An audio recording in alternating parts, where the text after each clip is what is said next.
بسم اللہ الرحمن الرحیم۔ سامعین محترم، السلام علیکم ورحمۃ اللہ وبرکاتہ۔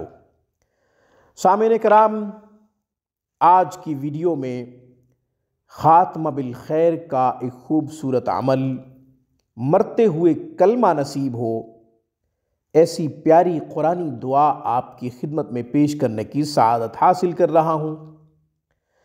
سامعین کرام، حدیث میں آتا ہے انما الاعمال بالخواتیم، تمام عملوں کا دار و مدار خاتمے پہ ہے۔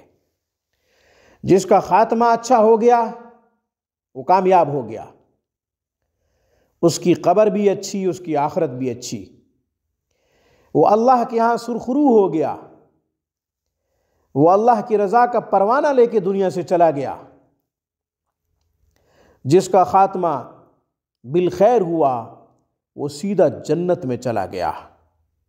ہر مسلمان کی یہ حسرت ہے کہ اس کا خاتمہ ایمان پہ ہو، خاتمہ بالخیر ہو، مرتے ہوئے اسے کلمہ نصیب ہو، شہادت اس کی زبان پہ ہو، اشہد ان لا الہ الا اللہ وحدہ لا شریک لہ واشہد ان محمدا عبدہ ورسولہ، یہ پڑھے اور روح پرواز ہو جائے۔ یہ ہر ایک کی حسرت ہے، یہ ہر ایک کی خواہش ہے، ہر ایک کی کامیابی کا دار و مدار خاتمے کے اوپر ہے۔ اللہ ہم سب کا خاتمہ بالخیر فرمائے۔ سامعین، مرنا تو ہے، زندگی مختصر ہے، ہم سب ایک نہ ایک دن اس دار فانی کو چھوڑ کر اپنے رب کی طرف جائیں گے۔ ہم نے اپنے رب کی طرف جانا ہے، اس لیے جب بھی کوئی نقصان کی خبر سنتے ہیں یا جب بھی کسی کی وفات کی خبر سنتے ہیں تو ہم فوراً کہتے ہیں انا للہ و انا الیہ راجعون، ہم اللہ کے لیے ہیں، اسی کی طرف لوٹ کے جانا ہے۔ یعنی ہمارا مالک ہمارا رب ہے، جب تک وہ چاہے گا زندہ رکھے گا، جب چاہے گا بلا لے گا۔ ایک وقت مقرر ہے، ایک مہلت ہے۔ اللہ جل شانہ نے ہماری زندگی کے ایام، گھنٹے، سال، مہینے پہلے سے مقرر کر رکھے ہیں، نہ وہ کم ہوں گے نہ زیادہ ہوں گے۔ اس لیے آخرت کی بھرپور تیاری کرنی چاہیے۔ تو سامعین کرام، سورہ اعراف کی آیت نمبر 126، ربنا افرغ علینا صبرا وتوفنا مسلمین، ربنا افرغ علینا صبرا وتوفنا مسلمین، ربنا افرغ علینا صبرا وتوفنا مسلمین۔ اس دعا کو یاد کر لیجئے، ہر نماز کے بعد 7 مرتبہ پڑھا کیجئے،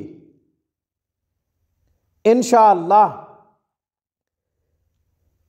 موت کے وقت کلمہ نصیب ہوگا۔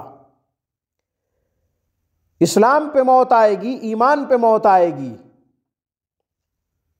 جتنے بھی اولیاء اللہ دنیا سے چلے گئے انہوں نے یہی دعا مانگی، یا اللہ ہمارا خاتمہ اچھا ہو۔ سب سے زیادہ یہی دعا فرمایا کرتے تھے۔ صحابہ کرام رضوان اللہ تعالی علیہم اجمعین کو بھی خاتمہ بالخیر کا فکر ہوتا تھا، خاتمہ بالخیر کا فکر ہوتا تھا۔ اس لیے ہمیں بھی اسلام پہ موت کی فکر ہونی چاہیے، ایمان پہ موت کی فکر ہونی چاہیے۔ اس دعا کو ضرور پڑھا کریں، یاد کر لیں، چھوٹی سی دعا ہے، نماز کے بعد 7 مرتبہ پڑھنا ہے۔ اس کے علاوہ بھی آپ کثرت سے اس دعا کو پڑھ سکتے ہیں، ربنا افرغ علینا صبرا وتوفنا مسلمین۔ یہ دعا اکثر میں بتایا کرتا ہوں، اس طرح کے مواقع جب سامنے آتے ہیں تو ضرور بتاتا ہوں۔ چونکہ خاتمہ بالخیر کی سخت ضرورت ہے، خاتمہ ایمان پہ نہ ہوا تو سراسر خسارہ ہی خسارہ ہے۔ نہ قبر اچھی ہے نہ آخرت اچھی ہے۔ حضرت عثمان رضی اللہ تعالیٰ عنہ فرمایا کرتے تھے کہ آخرت کی منازل میں سے سب سے پہلی منزل قبر ہے، جو اس میں کامیاب ہو گیا وہ تمام منازل میں کامیاب ہو جائے گا۔ جب خاتمہ بالخیر ہوگا تو منکر نکیر کے سوال بھی آسان ہو جائیں گے، ان کا جواب دینا بھی آسان ہو جائے گا۔ اللہ جل شانہ سے دعا ہے کہ اللہ ہمیں آخرت کی بھرپور تیاری کی توفیق عطا فرمائے اور سچی توبہ کرنے کی توفیق عطا فرمائے، اور وہ اعمال نصیب فرمائے جن سے ہمارا خاتمہ اچھا ہو، اور ان اعمال سے محفوظ رکھے جن سے خاتمہ بالخیر کا خطرہ ہو۔ ان اعمال سے اللہ تعالی ہمیں محفوظ رکھے۔ آج کی ویڈیو میں بس اتنا ہی۔ اقول قولی ھذا واستغفر اللہ، وآخر دعوانا ان الحمد للہ رب العالمین۔